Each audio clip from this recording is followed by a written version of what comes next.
In a world ravaged by war, one girl's love for words becomes a powerful weapon against darkness. The Book Thief is a testament to the resilience of the human spirit. The Book Thief by Markus Zusak. A narrative summary. It was 1939, and in Nazi Germany, a young girl named Liesel Meminger was about to begin a journey that would change her life forever.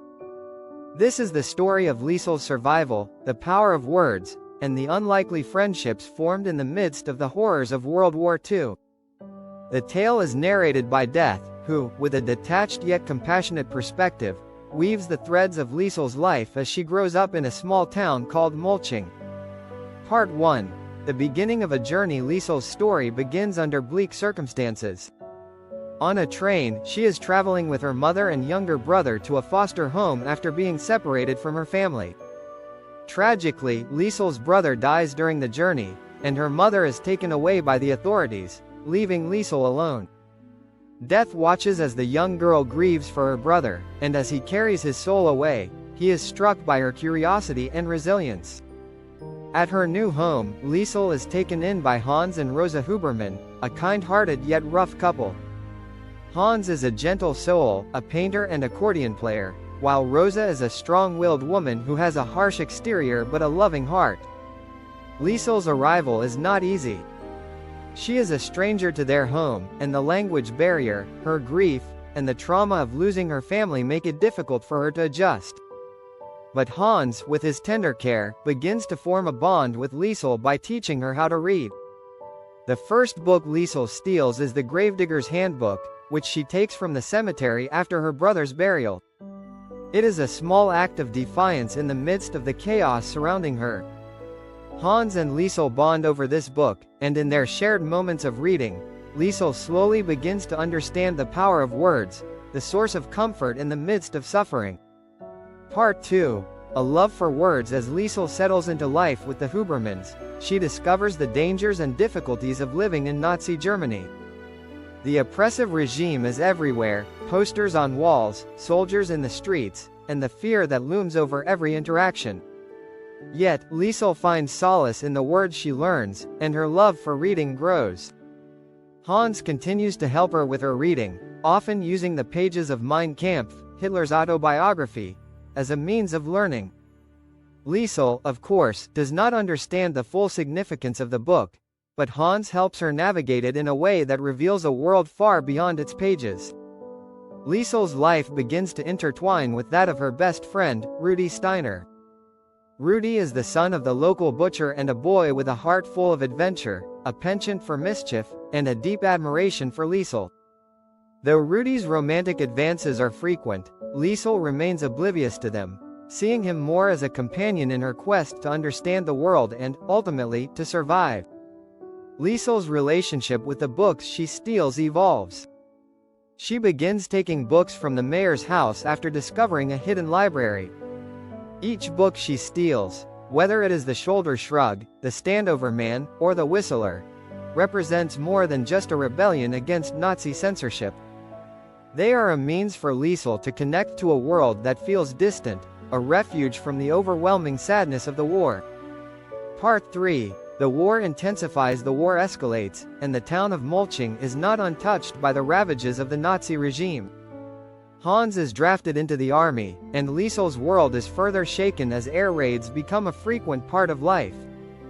The Hubermans continue to shelter a Jewish man named Max Vandenberg, who becomes a surrogate brother to Liesel. Max's story is heartbreaking. He is a Jew on the run from the Nazis, and when he is forced to hide in the Hubermans' basement, Liesel becomes his confidant. Through their friendship, Liesel learns even more about the power of words. Max, who is suffering from illness and hunger, writes stories for Liesel to comfort her. He tells her the story of the Standover Man, an illustrated tale of his own life, and the word shaker, a symbolic story about how words can be used for both good and evil. Max and Liesel's relationship becomes a crucial part of her survival and her understanding of the world around her. As the war continues, Liesel's life becomes more complex. She witnesses the effects of Nazi propaganda and begins to realize the brutal realities of the world she is living in.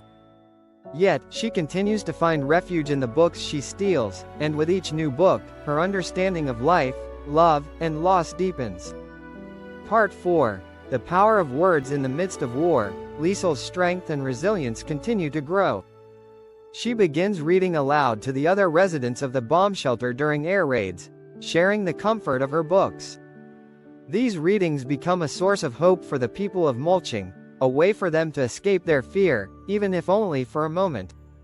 In her reading, Liesel finds a way to reclaim control over the chaos surrounding her. The act of reading becomes her act of resistance, and the words become a way for her to keep the human spirit alive amidst the horror. As Death narrates Liesel's journey, he reflects on the profound impact of words. He sees how the stories Liesel reads and writes serve as both a coping mechanism and a weapon. They are a reminder of humanity in a world that is slowly losing its humanity.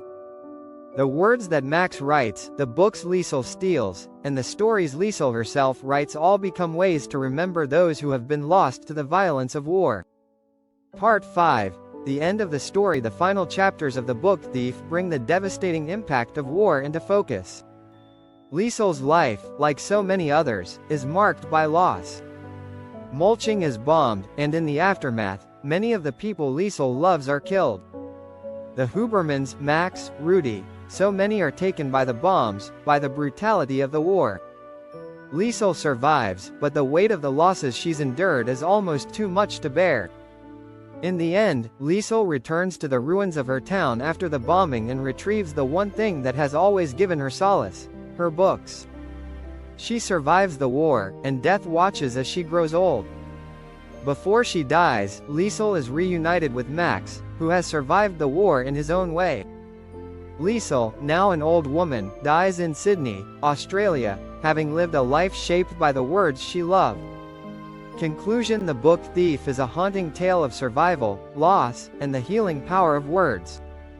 Through Liesel's story, Markus Zusak explores the human condition in the midst of unspeakable horror, and the novel stands as a testament to the resilience of the human spirit. Death, the narrator, offers a unique perspective on the events, reminding us of the fleeting nature of life and the enduring legacy of the stories we leave behind. Liesel's love for books and her ability to find light in the darkest of times serves as a poignant reminder that even in the most brutal moments, stories have the power to connect, to heal, and to resist the forces that seek to destroy them. Thanks for tuning in, where every story is a new chapter waiting to be explored.